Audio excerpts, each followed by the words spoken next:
Before I introduce Polly Schaafsma, who obviously has fans in Santa Fe, and I'm not surprised, I want to introduce Catherine Wells, who's the founder of the Mesa Prieta Petroglyph Project, and she'll be talking for a little bit about the project, its importance, and its plans. Catherine.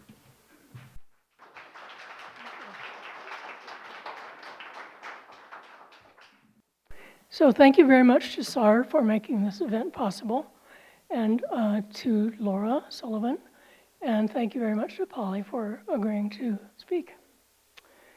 So Mesa Prieta is a 12-mile-long landform located on the west side of the Rio Grande, beginning near Oquewingue.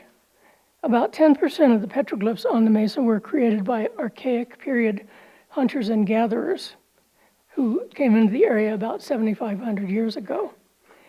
The ancestral Puebloan people made about 80% of the petroglyphs after their arrival around 1300.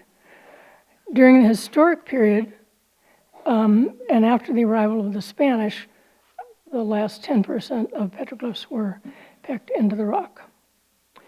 I bought an 188-acre piece of land for a home site on the mesa in 1992, and soon realized that it was a major petroglyph site, and I just happened to be a petroglyph junkie, so worked out well.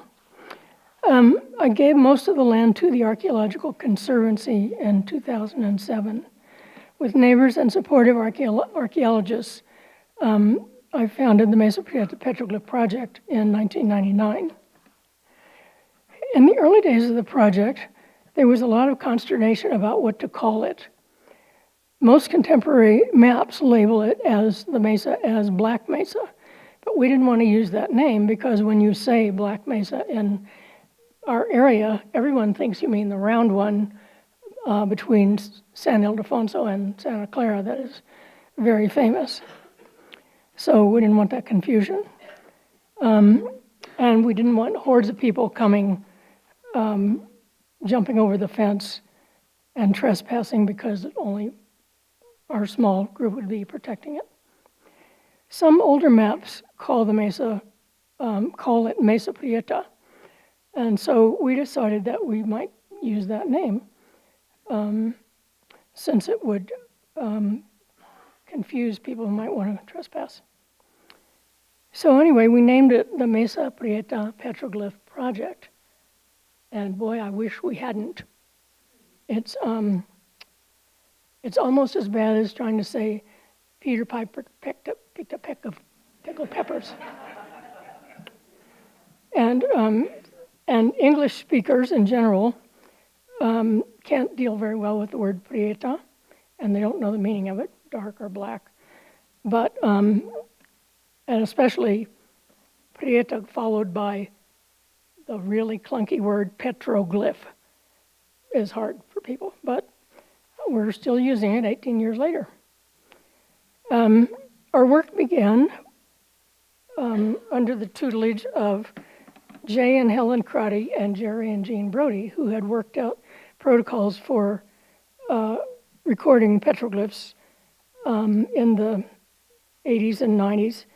And so we have been doing it and are still doing it the same way that every recording group in New Mexico is doing it. When we first started, the best estimate that we could get was that there were probably about 20,000 images on the mesa, and it seemed like an absolutely impossible task to record that many. But that number came and went, and today we have recorded more than 55,000 images, and we're only half done. So we began with enormous support from luminaries like Dr. Kurt Anschutz and Dr. Richard Fort, who spent hundreds of hours in the summer with our youth and our youth programs mentoring kids, and just made a huge impact on each of those kids, I'm sure. And Paul Williams, who worked for the BLM in Taos, provided lots and lots of help, and he provided Suburbans that we could drive kids and adult volunteers around the mesa in. And we owe a huge debt of gratitude to Wingate Elder and one-time governor and one-time chair of the All Pueblo Indian Council, Herman Agoyo, who died just a couple of weeks ago. He has such stature, had such stature, and we really miss his presence. In the early days, we attracted a woman who was an administrative nurse named Candy Bordoon, who was just retiring, and she and her husband, Lee Bordoon, volunteered to take over to run our recording program. And as a result of their very careful, precise work, we've now recorded all these petroglyphs, and we're putting them into our very careful, precise database. Candy estimates, based on what we've already done, that there may be 100,000 images there. I like to tell people that our project recorder, Janet McKenzie, who's sitting in the front row here, fell out of Canada right onto the mesa. Her husband, Mark, was hired in 2007 as the chief conservator for the Museums of New Mexico. And Janet couldn't work because of green card issues, but, and they bought a house right across the river from the mesa. So she found out about it and pretty quickly was over there volunteering full time until 2010 when we were able to hire her. And she's made a huge difference in the quality or the professionalism of our work. Our database, when she arrived, was a pretty sorry piece of goods, but it's state of the art now, thanks to her work. Okay. From the beginning, education has been a very big part of what we do. Our summer youth intern program began in 2002. In June, we will hold it for the 16th time. What we do is select 12 to 15 teenagers from the local pueblos and Hispano communities. And we teach them how to record petroglyphs in the same very careful, exacting way that our adult recorders do. And then we take them out onto the mesa for 2 weeks, and they record petroglyphs that could have been done by their own ancestors.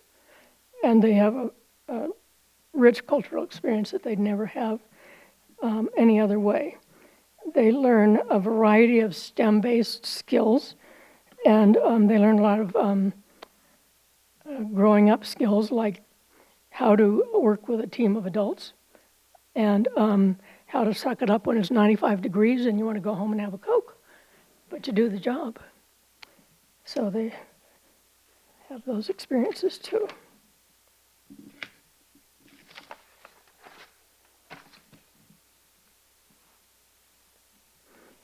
In 2011, our Summer Youth Intern Program won a National Take Pride in America Award from the Department of the Interior. And we took 5 kids to Washington, D.C. to collect the award at the White House. And we were very proud of that. Our other award-winning program, education program, is a 4th to 7th grade curriculum called Discovering Mesa Prieta. And it's STEM-based, as is our teenager program. Students do a variety of activities in their classroom from the curriculum, and then after that, they get to come over to the mesa for what we call a field study day. And so they get to use the vocabulary that they've used and to hike the mesa's trails. And we've discovered that for many of these kids, this is their first encounter with the natural world, let alone with a petroglyph. And so it's kind of a twofer, and they get a very, very rich experience. The curriculum is a wonderful document. It's a tome about that thick. I think we may have one outside on our information table. And it's bilingual.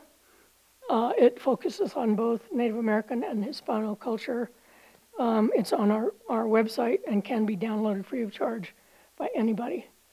And it was used in 17 schools last year between Santa Fe and Taos. So it's a very fine instrument. We train teachers to use it. We give them 2 trunks full of materials, and the kids really enjoy it. Part of our emphasis on education is that we have long believed that education is the key to protection. If people know why something is important, if they learn why it's important, then they're much less likely to vandalize it.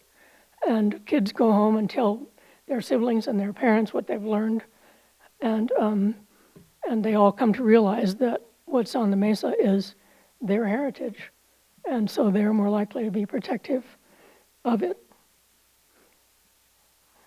We like to say everybody's history is on the rocks, and indeed it is. There's even Anglo history on the rocks. And we hope that eventually the Mesa will have national protection. So when you go outside the door, please turn right and pick up some of the information on our information table, and we'll see some of you on Friday. Thank you.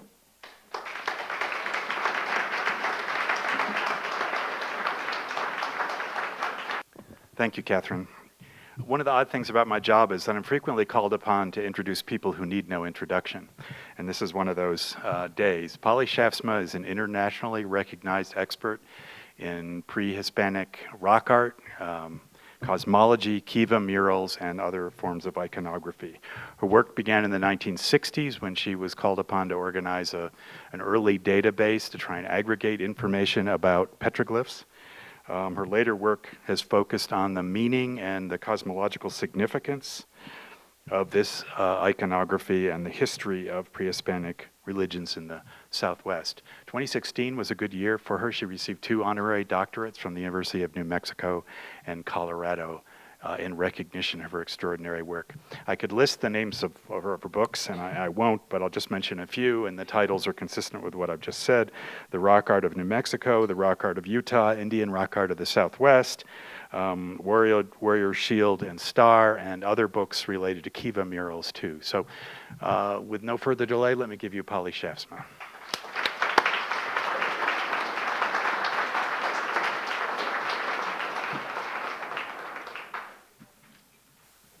Thank you. Now, can everybody hear me? Is this working out all right? Is it okay? I want to thank the School of American Research, Advanced Research, and the Mesa Prieta Project for inviting me to speak this afternoon in advance of the forthcoming field trip. My talk this afternoon will be basically, I'm covering a lot of territory. The main focus is going to be, as far as the rock art goes, on Mesa Prieta, but I will also wander away from Mesa Prieta to make some of the points I want to make. But it will sort of place the petroglyphs on Mesa Prieta in context. In terms of subject matter, I'm really going to focus on Pueblo Shields and shield iconography, and then talk about what it means. But I'm also covering about 500 years. And the petroglyphs themselves occur in a more restricted time frame from the 14th century to probably early in the 17th century. And then I will hop into contemporary, historic Pueblo shields and be talking about the changes that we see and the differences between the petroglyph shields, the real shields from the historic period, and some of the historical events that account for these changes. And some of these things and these events we also see on the rocks at Mesa Prieta. And I will end up with talking about Pueblo shields. This one is from Chisuki, and there's a lot of superimposition of painting on it, and I will return to it and what this is about at the end of my talk. In the protohistoric period, from around 1350 to 1610, we find that shields are one of the most important elements. So this is true throughout the Rio Grande Valley. There seem to be more of them at Mesa Prieta than other places, and I'm not sure what accounts for that. But this one is from Holiday Mesa near Jemez, and I'm showing it to you as a beautiful example of a shield. This one is very large. It's about 2 meters in diameter, and it's very carefully made. It would have taken a long time to have made this, and there's traces of red paint on it. The time invested in making these images and the care, the size and the care invested indicates that they were very important to the Pueblo people who were living in the Rio Grande Valley. And this is one of the indications that, well, did they just, rip these off quickly, or did they take a lot of time? And this is a beautiful example. On Mesa Prieta and other places, these are 3 examples of the variation that we're going to see on the iconography. And there's a lot of variation, but there are also some standard kind of designs, and 3 of them here, and I'll get more into those in more detail. On the right, with the vertical line and the hook element balanced by a series of circles, we see that throughout the Rio Grande Valley. And I will discuss these in more detail as we go along. There are no 2 alike. They're all individual, but they do conform to certain patterns. Another one, just another example from Mesa Prieta. Now, a very common design on Mesa Prieta is the shield figure with a horizontal band above the middle of the upper part of the shield with pendant triangles. We don't know what those signify necessarily, but they obviously meant something to the people who made them. And I might add right now that there's a lot of things that are going to come up in this talk that we don't have answers to. We don't know everything. We'll but point out and then leave things, well, we don't know, or maybe it's this and maybe it's that. And again, for the iconography on this particular shield, I really don't know, but it's typical. This is a Shieldbearer with that same design. The head and the feet may have been added later. They're certainly not as important as the shield itself. And beside the shield, marked with these arrows, we'll see some weapons. And the Shieldbearer is actually holding a huge projectile. And down to the lower right, there's a war club. And that is another element that is very important at Mesa Prieta.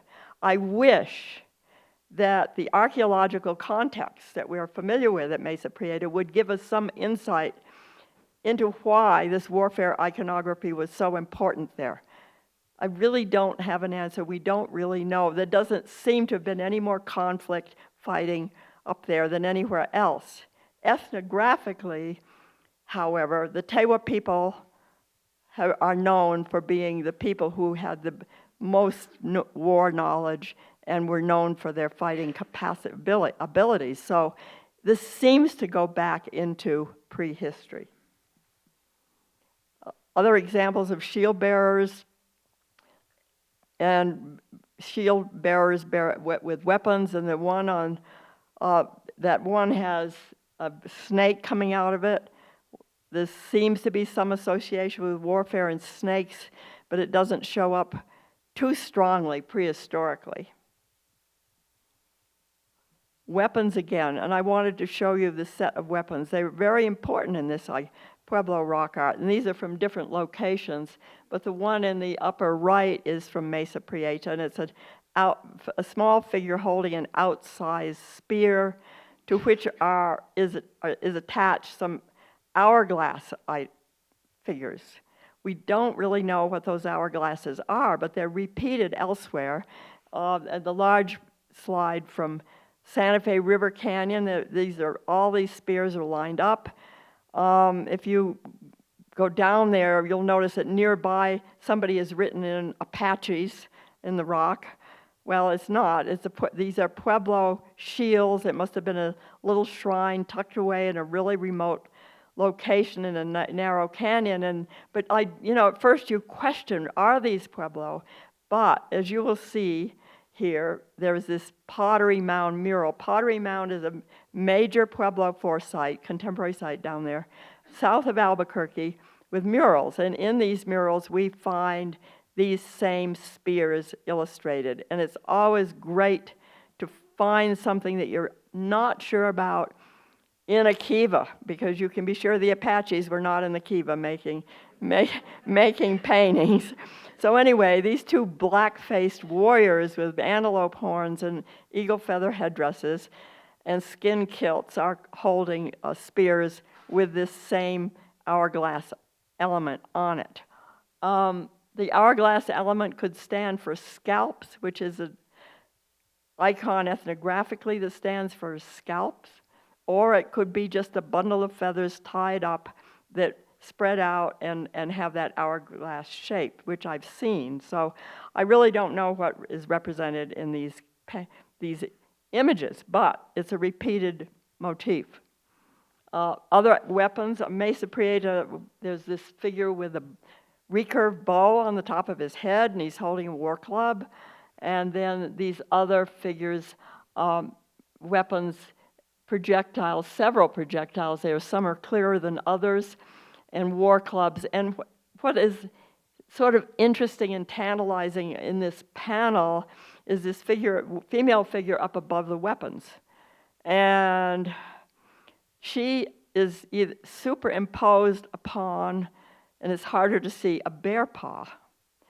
So bears, weapons, females, may be part of the whole warfare iconography among the Tewa. The bear does come into this, and I will get to that shortly. Women do have a major role in warfare rituals among the Tewa, and so we may be seeing all of that in this panel, and this is just a suggestion. Okay, so what about these shields? What about these designs on these shields? They're not just random. They're very symbolic. And we find a lot of sun shields. And the serrated edges on these figures indicate the sun's rays. And on the face of this, we actually have 4 stars. But the morning star, as Venus, is very important in this complex. And so the celestial imagery is related to combat and warfare in many different ways in the Pueblo world. And again, on Mesa Prieta, we have a sun shield here with a star in the center, just as an equilineal cross, and a horned figure behind it is a complex of warriors. And sometimes sun shields are not indicated by the rays necessarily, but the face of the sun in the middle of the shield. In this particular petroglyph, we note that those dots along the side, they're not just dots along the side, they're actually the tips of eagle feathers. And if you look at it very closely, you can see these incised lines that are defining those feathers. So we've got the sun, we've got the eagles, which is associated with the sun, and a warrior, then the eagle also takes on war animal characteristics that is helpful in war. And again, another shield from Tonka Arroyo, east of San Felipe, with a sun face in the middle of it. Maybe I can point that out. I'm not sure it's clear. Ooh, haven't tried this. I'm not doing very well with it. Okay, here. There's the sun face, pendant, eagle feathers, serrated edge. And then over here is this earlier design that we looked at on another shield from Mesa Prieta. Oh, so what's depicted here? Is this a corn plant? And if it is, and we don't really know, but it might be, what's it doing on a shield? Now, in between, you will notice, I didn't mean to do that. There. We have 2 humpback flute players playing flute sitting on a little cloud. Now, what sense does this make in this complex? This is obviously done as a unit. but we will see that, in fact, Pueblo conflict is related to a broader war fertility complex because conflict involves taking scalps, bloodletting, which is a petition to the earth for fertility. The long hair of a scalp symbolizes the hair, and therefore you have, if you go to war and you obtain a scalp, then you have a rain fetish.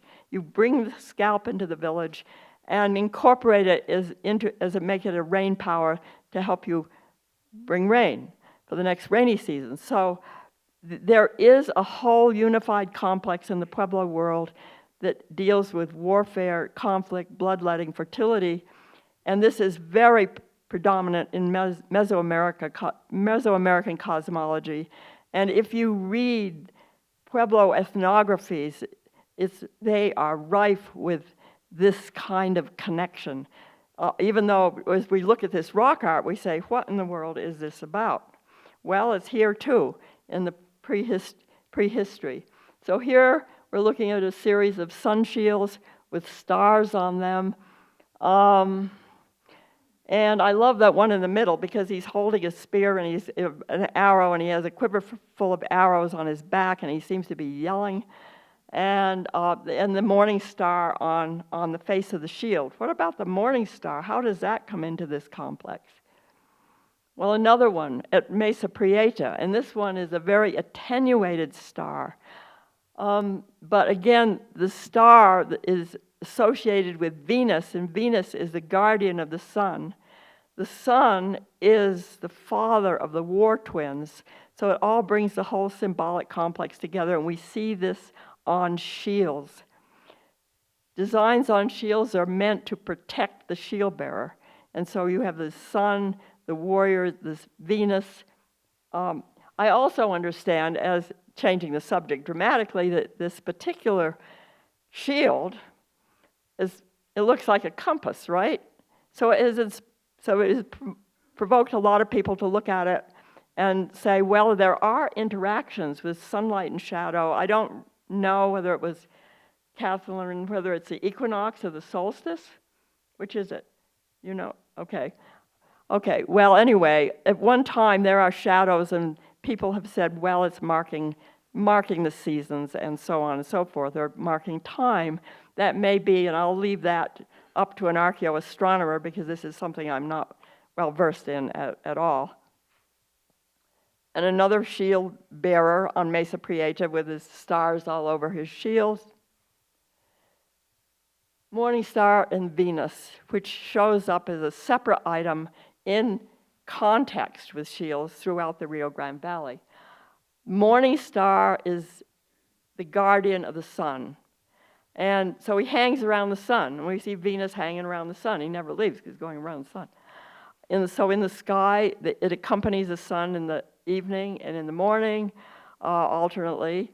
And so he's a guardian. He's also associated with the twin war gods. And the twin war gods, as I mentioned before, are the offspring of the sun. And the sun gave them weapons to make the world livable for people, to get rid of the monsters and stuff. But anyway, this symbolic complex is important. So we see stars on shields because these stars protect the warrior that's carrying the shield and empowering the warrior. And we see these morning stars here elaborated with eagle feathers.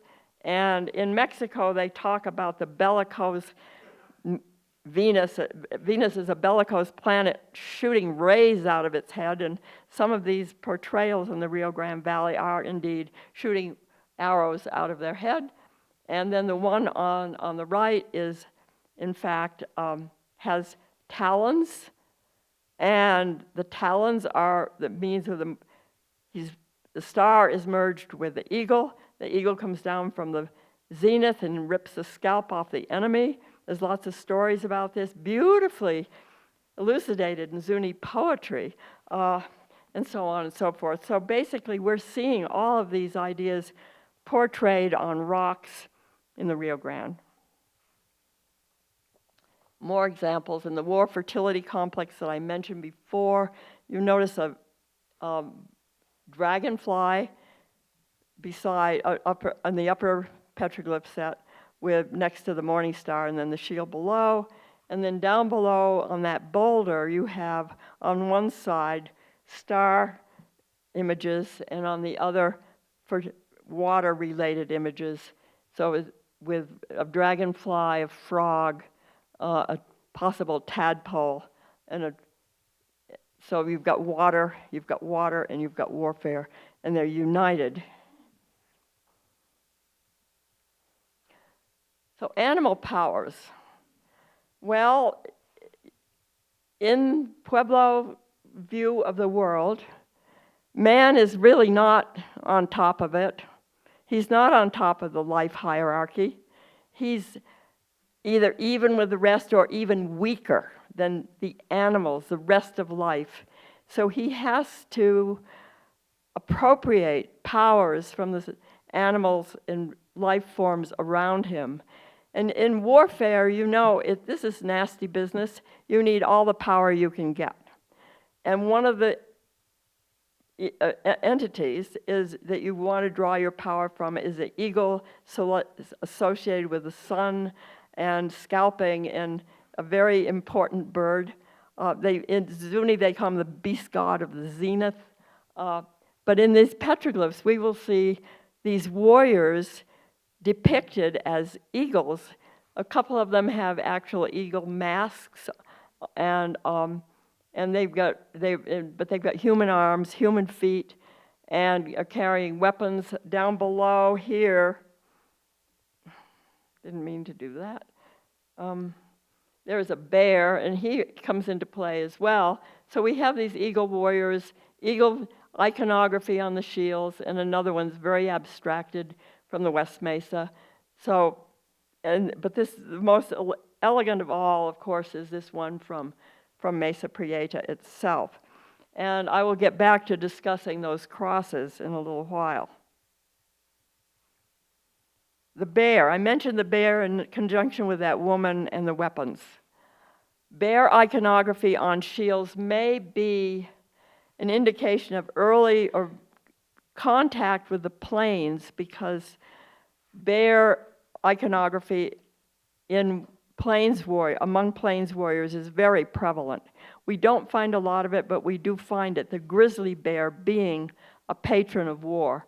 And in the lower slide, which many of you may have seen from San Cristobal, we do have a grizzly bear as indicated by the humpback. He's got stars on his body. And here, we got bear paws on the shield, and I've elaborated his head so that you can see his square mouth and teeth, and it really resembles these other possible kachina figures as bear kachinas that are associated with the bear, and I think that's what we've gone on. But this whole panel has war iconography with stars, and horned serpents, and the bear himself is a war patron. And I'm sure you're all familiar with this one from the Galisteo Basin on the Comanche Gap, or dike, or the crustone, as it's called. So I'm going to go to the plains for just a moment. This is southern Montana, okay? But I just wanted to show you a couple of bear warriors up there, and they have the way they're portrayed up there with ears, and he's got bear's feet. There's a bear upside down on this guy's shield. We don't find that here. And this concave nose, which is a stylistic plains thing. And if any of you are familiar with Billings, Montana, this is a highway that's right there in Billings. And up here on the cliff is this painting. This is elaborate with this bear's face as a shield with a square-toothed mouth. What is distinctive about the grizzly is the fact that his eyes water, and they apparently have big streaks below their eyes. So this is indicating the grizzly bear's face, but it's also a shield. So there seems to be some connection prehistorically with the plains, and I'm bringing this up because this intensifies in the historic period, as we will see. another bear, grizzly bear from Montana. And in the Pueblo Pottery Mound murals, the scallop black edges around these shields suggest that they are buffalo hide shields, which again is another indication of interaction with the plains. Pottery Mound murals date between roughly 1370 to 1500. These are the outside dates for those murals. So we've got a good prehistoric example of buffalo hide shields. Of course, buffalo hide shields would be preferred. They're thicker and tougher and so forth. And this seems to be what is portrayed in this painting. Now, in the last plains thing that I will mention from the prehistoric period is this warrior from Comanche Gap, and it's a see-through shield. In other words, you can see his body behind the shield. This is very much a plains drawing. I don't know of another one. There may be more, but I don't know of another one here in the Rio Grande, Pueblo Rio Grande. He's being shot by an arrow, and I'm kind of wondering if he might be a depiction by the Pueblos of a plains warrior, and that they were identifying him as from the plains by the see-through shield technique, something you see commonly in plains warfare iconography. Now, there are other things that are very, very mysterious. We've got a panel here from Mesa Prieta, and we've got a nice warrior guy, and he's holding a lovely club, and he's got his hand on his hip. He's very defiant. He's looking at us. And this animal playing a flute. Of what? Why do we have an animal playing a flute approaching a warrior? Does this have to do with the war fertility complex? Do flutes indicate fertility, flowers, and all of these things? They are part of that kind of complex, but this is kind of interesting. And then on over to there seem to be a couple of humpback flute players moving away. So I don't know exactly what's going on here, but whenever we see this, often when we see this juxtaposition, the warrior is on the left and the fertility figures are on the right. I don't know if this is something that follows through. It's just a suggestion.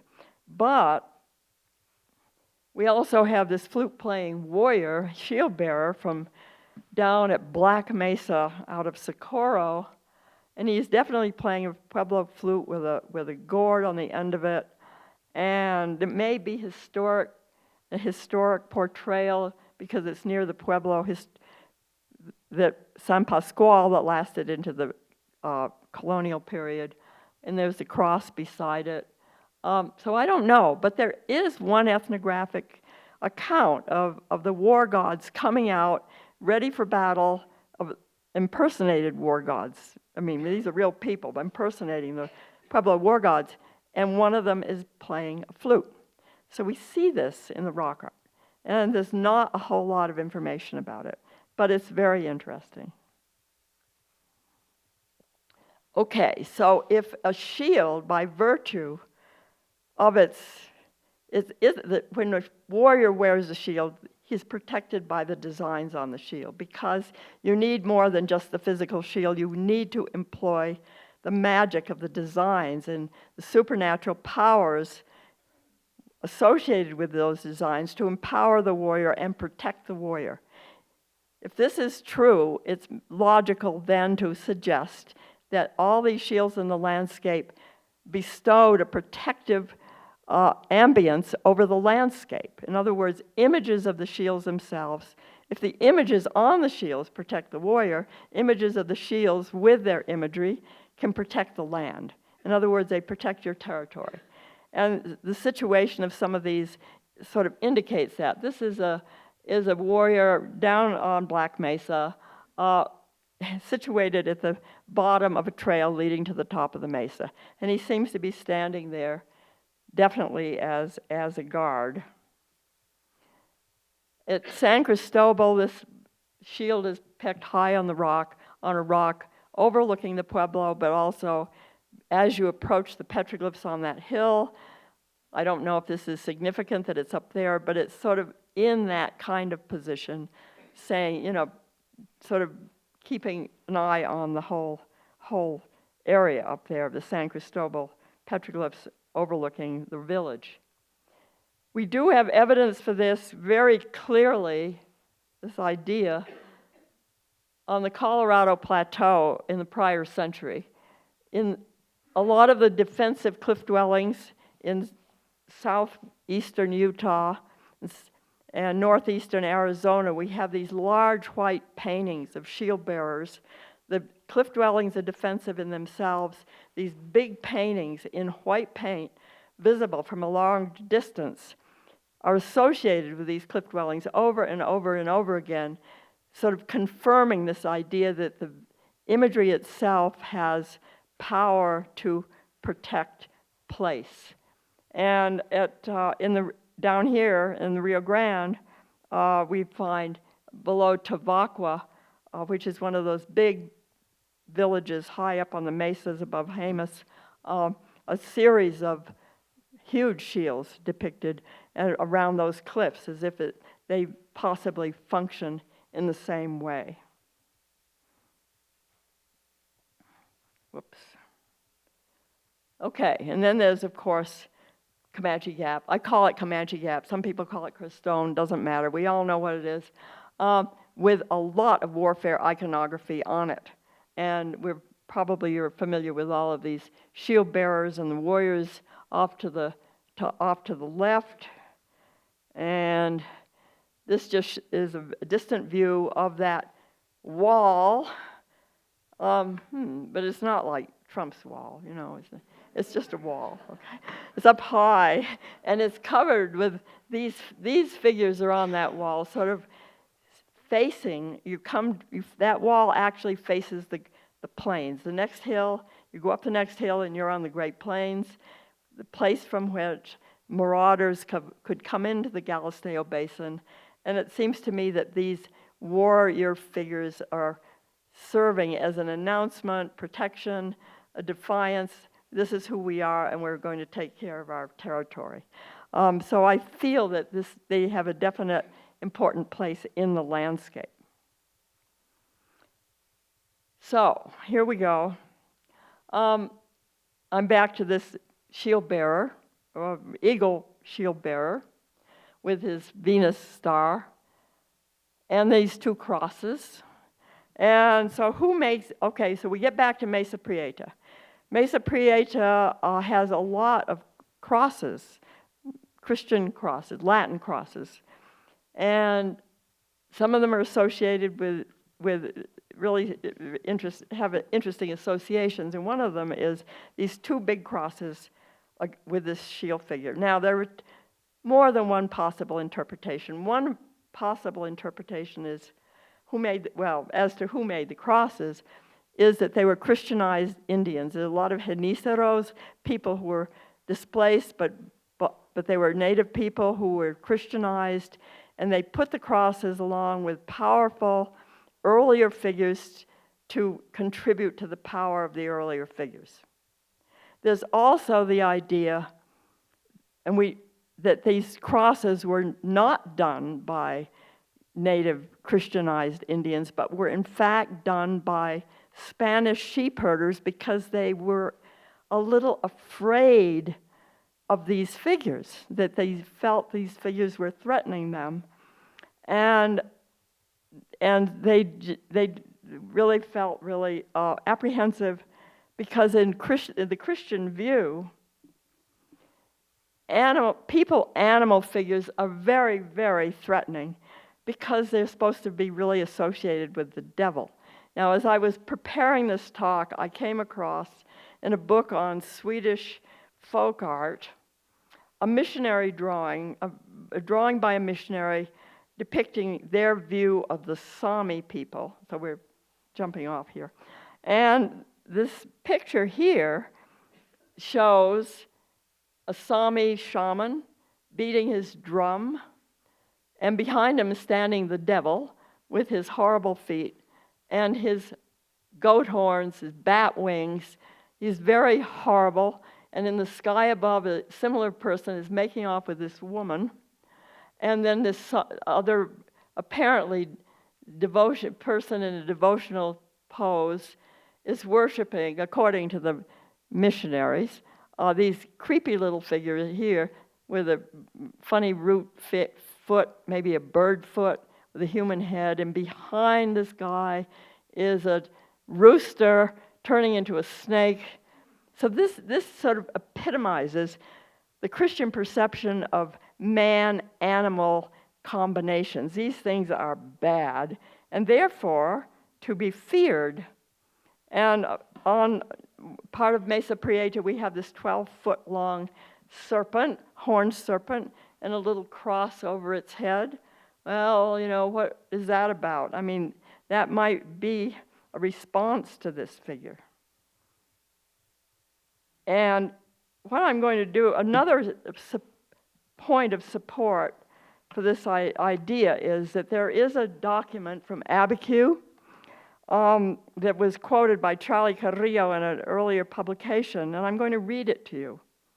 In this district of Abiquiu, on the 3rd day of the month of June of 1763, I, Don Carlos Fernandez, the alcalde mayor and war captain of this jurisdiction, and by the order of so-and-so and the governor and the captain general, I went to the said district with the intention of destroying and annihilating, inasmuch as possible, the adoration sites and places where they, native people, might have been worshiping, or places where detestable idolatry, superstitions, or vain observations might be committed presently.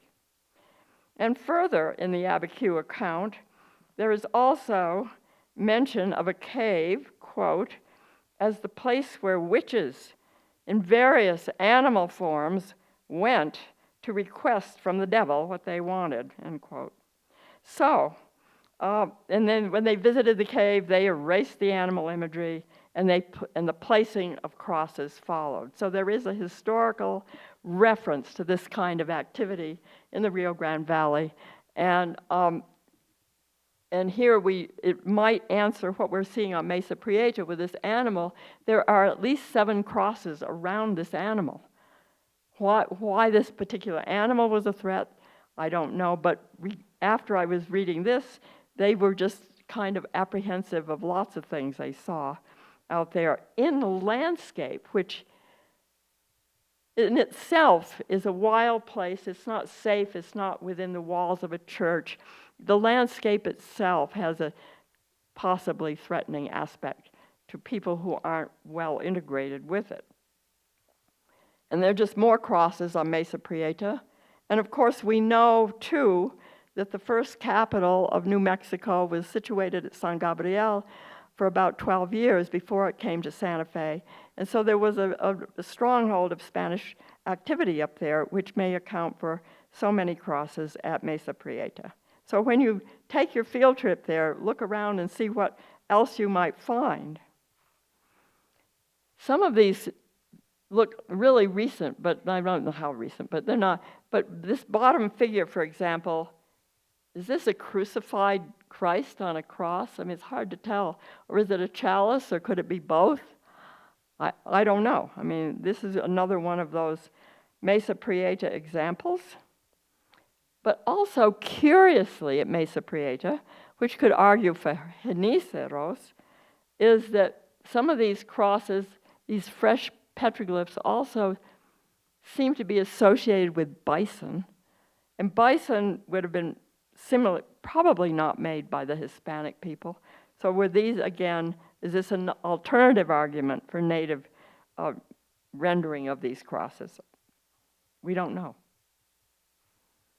Certainly the Hispanic people in the northern Rio Grande were familiar with making petroglyphs, and they made lots of them. In the area of Pilar in the Taos Gorge, there are boulders covered with these crosses made by penitentes, and there are no native elements among these crosses whatsoever.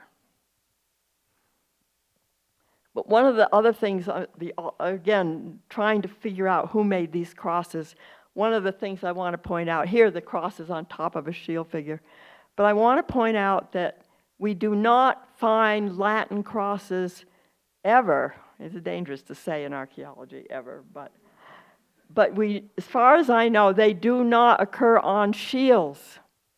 So if that symbol was appropriated by Christianized Indians, I mean, you would think it would be a logical appropriation for a protective shield element. We don't find it. So this is something else to keep in mind.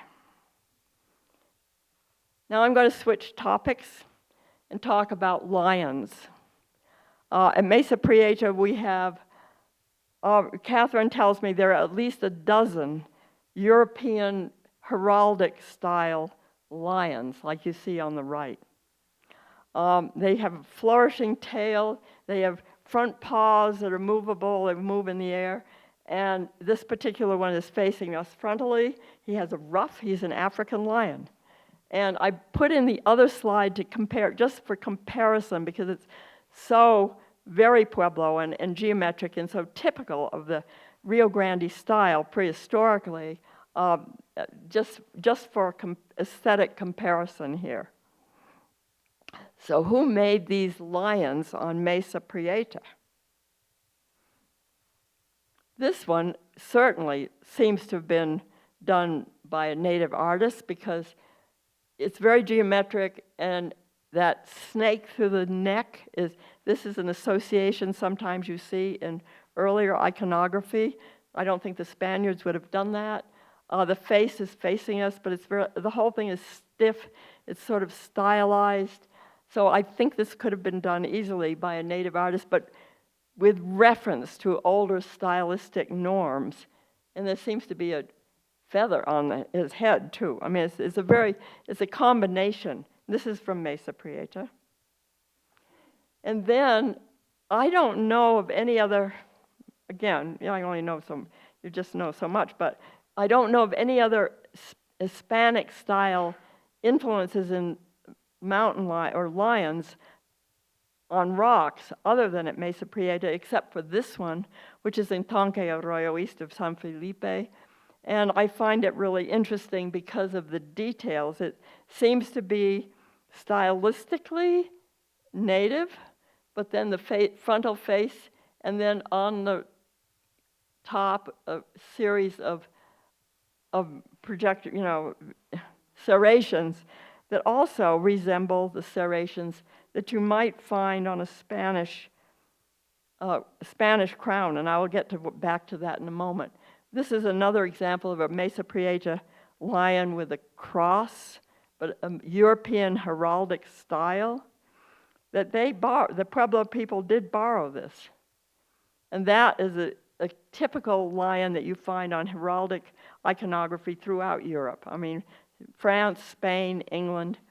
And so you can see the resemblance between that and what we're looking at here on the rocks. This is an example of a Spanish silver belt buckle that was illustrated by Mera, thinking it was possibly a prototype for Navajo conchas. But notice the face. He's got a lion ruff. It's a European production, and he's got a serrated crown, just like the one in the rock art. And of course, this heraldic lion is really, really popular throughout the Hispanic world. In northern New Mexico, it's all over carved chests. We see a lot of them. But we also see this old style, old world lion was adopted by the Pueblos, as you can see up here. This is an early 20th century painting in a room at Isleta from the Laguna people there. It's a painted room, and instead of making a figure of the traditional native mountain lion, they chose a Spanish lion. So this is why did they do this? Did they feel that Spanish heraldic lion was even more powerful than the native lion? We don't know, but it persisted.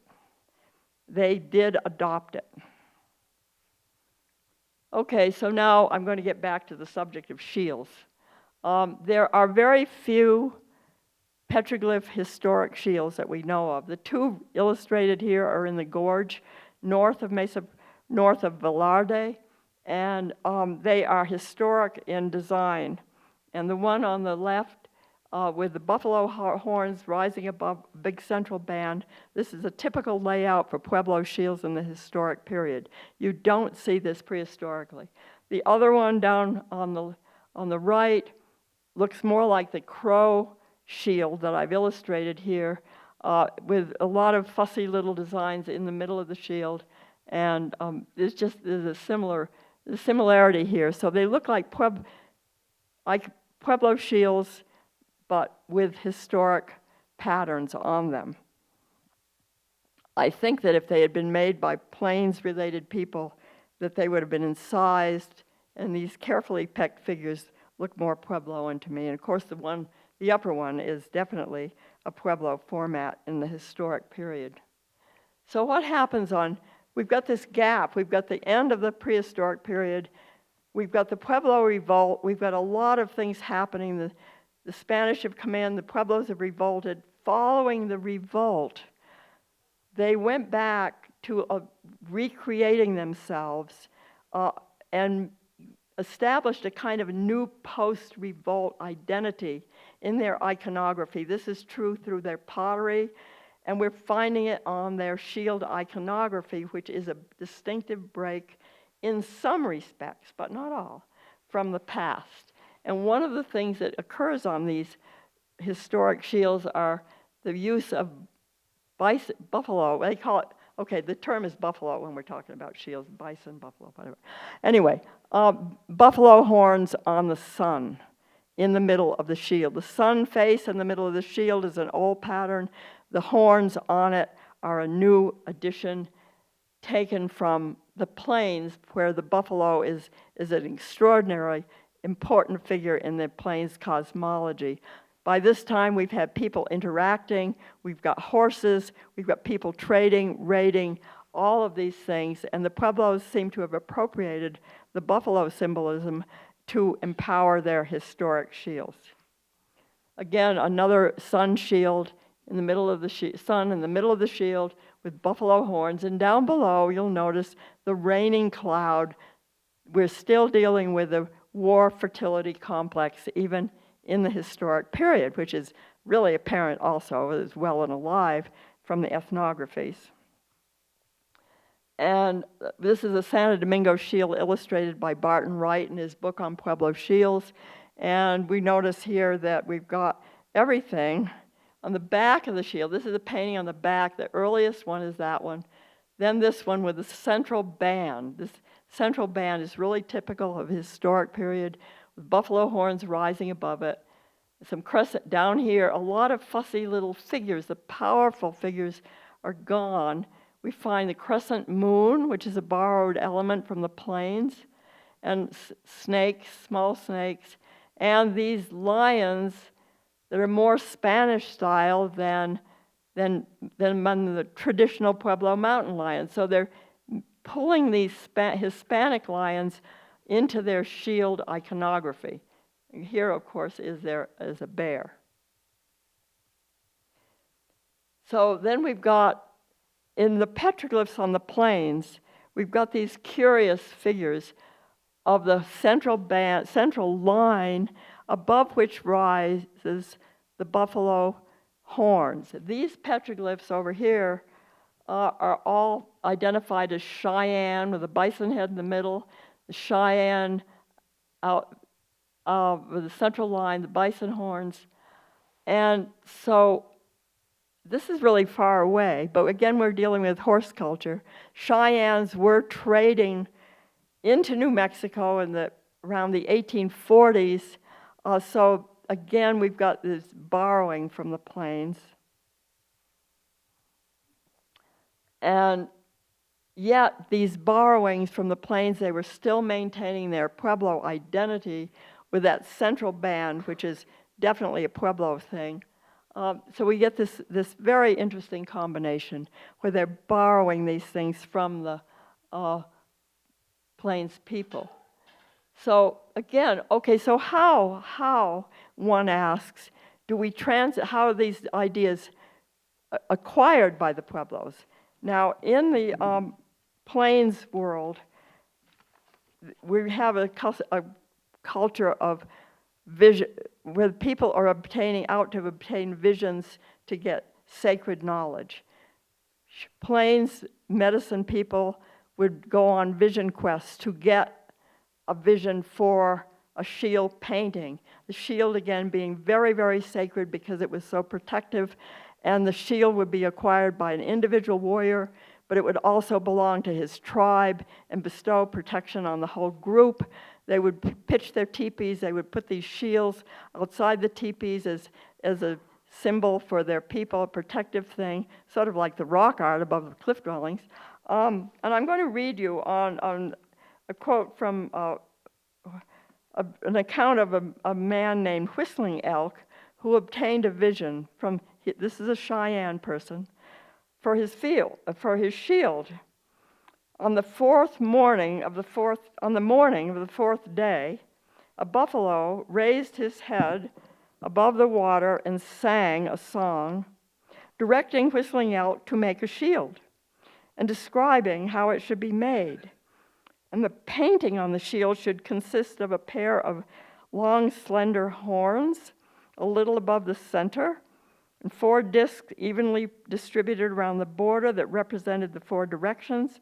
The disc below the horns is the moon, the red disc between the horn, the sun. The horns represent the animal that took pity on Whistling Elk in his vision quest and taught him how to make the shield. And the moon is the spirit that during the night protected him, and the sun protected him during the day. So that's kind of a summary of how a Plains warrior would get his vision for a shield. Now, it would be culturally defined. I'm sure there are lots of similar descriptions, at least in the oral traditions among the Plains people.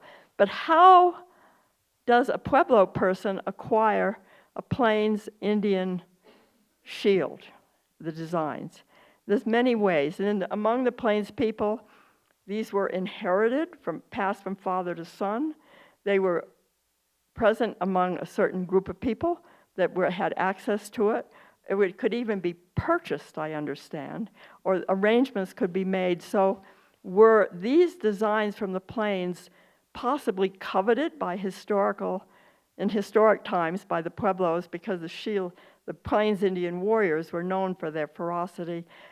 At times when you had Plains people and Pueblos forming alliances, or were there other ways, or were they simply stolen? And this is an interesting final shield that I wanted to talk about, because we're looking at what has been suggested as a captured shield. You go out there, you fight these guys, you capture their shield. That shield is full of power.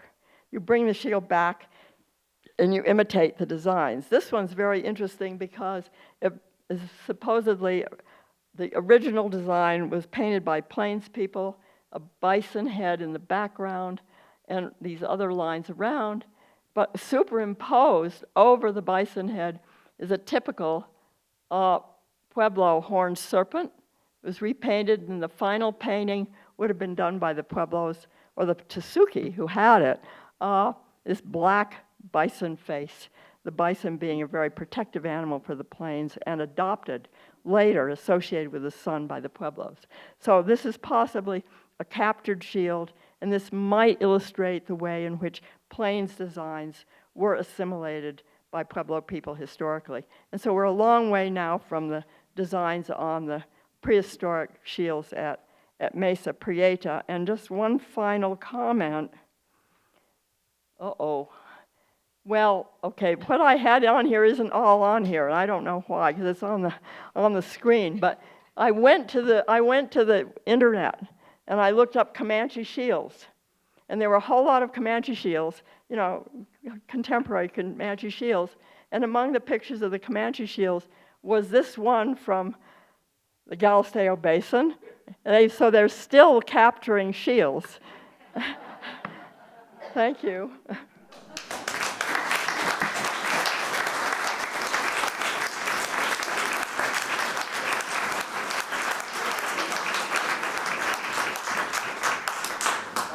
maybe take a few questions. Do we have some? Yes? It may be my European sense of order, the way things should be placed in relationship to each other in a painting and art. But when I look at rock art, and I've looked at it all my life, I'm no expert, but I've looked at it all my life, it seems to me that the images in relationship to each other are arbitrary. I understand from what you say that many of these designs occur together over and over. Aside from designs that occur together over and over, how does one determine whether in fact these images do relate to one another, or whether they are made by different people at different times, and are completely arbitrary? There's ways of approaching that. If we go back, you're talking about rock art in general.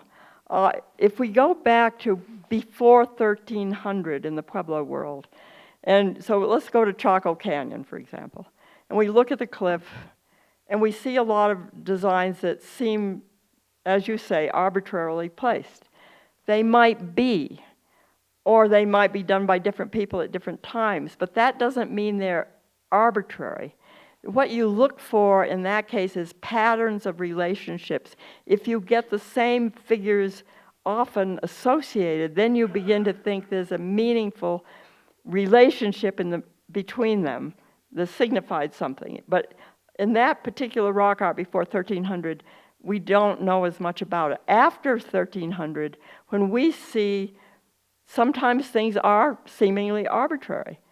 But other times, if you see a pattern and it's reinforced in the ethnographic record that these things are related in some ways, such as the morning star and the sun, or warriors, and then the war fertility thing, this is not arbitrary. You say there's some meaning, significance for this, and then you look in the ethnographic record, and oftentimes you will find it substantiated. At Pottery Mound, the war fertility thing, there's Kiva 2 has on 2 walls a whole series of warriors coming together on the west wall. On the east and north walls, we have a series of rain figures meeting.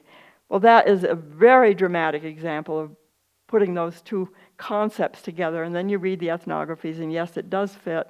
And then we see this repeated, these two kinds of seemingly unassociated figures.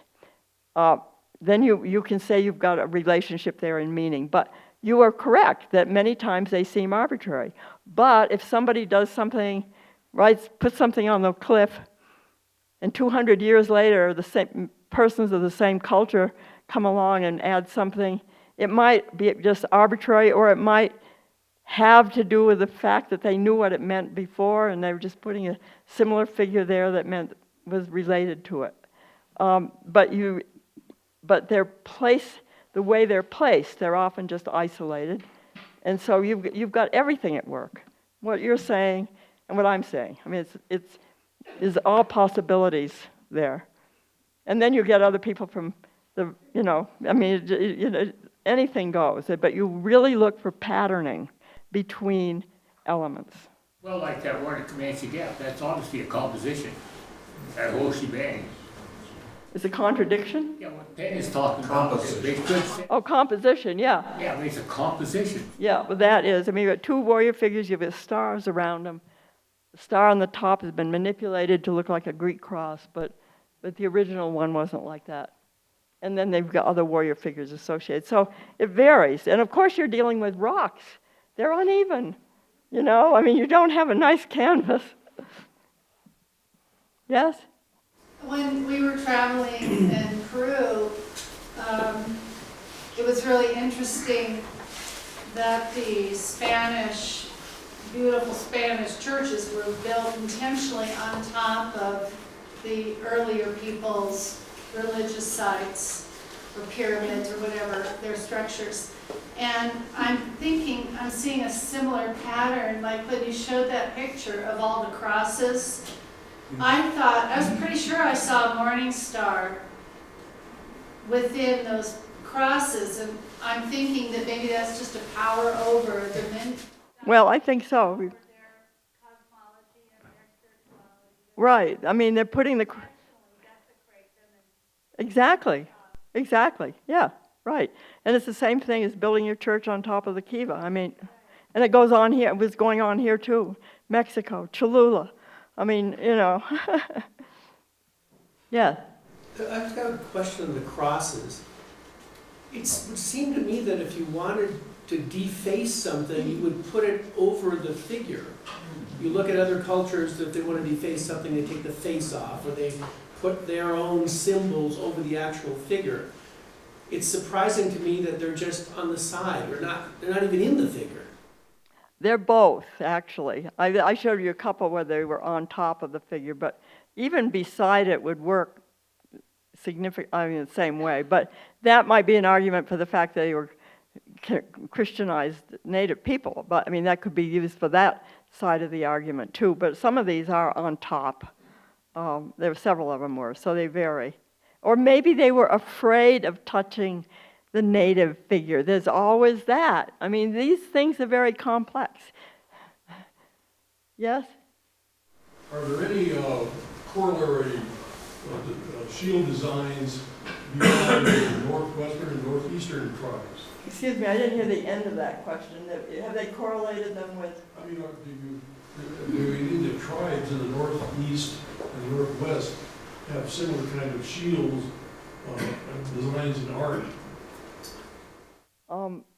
I guess I didn't get your whole question. I'm sorry. You're talking about directions or no, northeast? Northeast, northwest coast, and northeast coast. Are there any parallels in the shield Oh, design? you mean in the United States? I don't really know the answer to that. I've gone as far as the plains, but not further. I really don't know. But you can be pretty sure that anywhere that the designs are going to be the designs that bestow power onto the shield, supernatural power. And the imagery itself has that power. They're not just dead symbols, yeah. But I don't know. Yes? Martha? Yeah. Earlier you were talking about the female image at Mesa Prieta with war clubs and projectile points underneath her and associated with the bear. And you said that women had a part in the war ceremonials. Yes. I was wondering if you could say more about that. Well, there's a lot of interesting things, and I'm not an ethnologist, so I only have little bits and snatches, but they are very active in participating also at Hopi. When they bring scalps in, for example, they're involved in the bringing in of the scalps and the meeting of the warriors and all of these things that are going on with the scalps. Today, if you go to, say, Santa Clara on August 12th, they're going to do the blue corn dance. And in the ethnology of Santa Clara, you get the blue corn girls. The blue corn girls are simply the female counterparts of the war twins. When you go to see the blue corn dance, they usually do a series of the blue corn dancers. The women, they're cross-dressed in the sense that they're wearing skunk anklets. Only men normally wear those. They're protective protecting you from the spirits of the earth, something, I don't know what, but there's something the male dancers always wear. The women are wearing them, and they're wearing kachina iconography in their headdresses, in these big tablitas, and they're full of kachinas. That's usually simply a man's thing. They're not masked, but they are associated with what male dancers are. So they're swapping gender roles, and that's one of the reasons I think they have such an important role in the warfare ceremonies. These things are very secret. I bet we don't know. If you went through all the ethnographies, you'd probably learn a tiny fraction of what goes on. But we do know that they're very important. They take care of the scalps, and they have a very dynamic role in the warfare complex. So, to see this woman with the bear claws, bear paw, and then the weapons down below. And it may be that. That's just a guess. And yet, it's the only example of that. So what you do is you look for more examples to either, to see if you can find more. Well, it might be tied in some way. I'm not really sure. One more question? No more questions? Okay. Oh, there is one more. Could you elaborate on that half cornstalk symbol and why that occurs so? I'm not hearing you. I'm sorry. Could you elaborate on the half cornstalk? Oh, on that.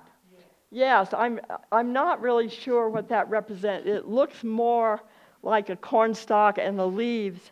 I did find on a Hopi pot that design, and the stalk and the leaves were elaborated with a corn cobs, ears of corn, so possibly that was one of the things that made me suggest that. But again, that's okay. You put it in the suspense account and wait and see what else might come up. Thank you, Polly. Okay.